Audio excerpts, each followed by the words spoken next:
issue, or of whether Zipper did it right. In my opinion, they're spot on. Teamwork is definitely the key to being successful in this game mode, as well as all the other game modes that we already know about. Next, let's move on to leadership roles.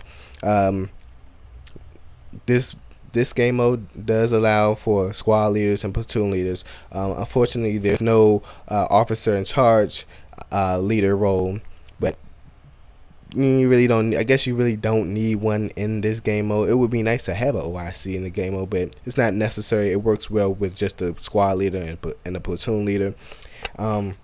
Another aspect in this game, well, with the leader roles, you have the leader abilities, and in a nutshell, the leader abilities that you have are of a defending team squad leader and a defending team's platoon leader. So therefore, you have the artillery strike and the mortar guided strike, or whatever the hell it's called. You got the munitions for the platoon leader, and things like that. In the game mode, there's one mortar battery per faction. So there's one mortar battery on one side of the map closest to your faction, and there's one mortar battery on the other side of the fact closest to your opposing team's faction. So that also adds another aspect to this game mode, on top of the 3 control points. But you also have to protect your own mortar battery so that you can use your leadership ability supports, and you also wanted to destroy your opponent's mortar battery to cease their mortar supports, basically. But I mean, yeah, that's pretty much it. That's pretty much the game mode. It's not really complicated. It's not too much to it.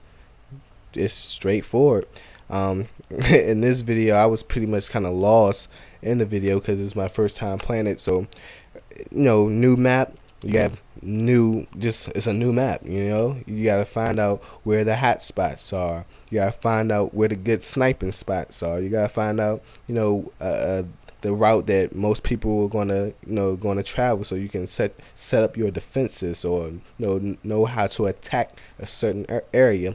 So I mean, yeah, and as of right now, I like the mode. I mean, it provides for some pretty nice size battles, some gun battles.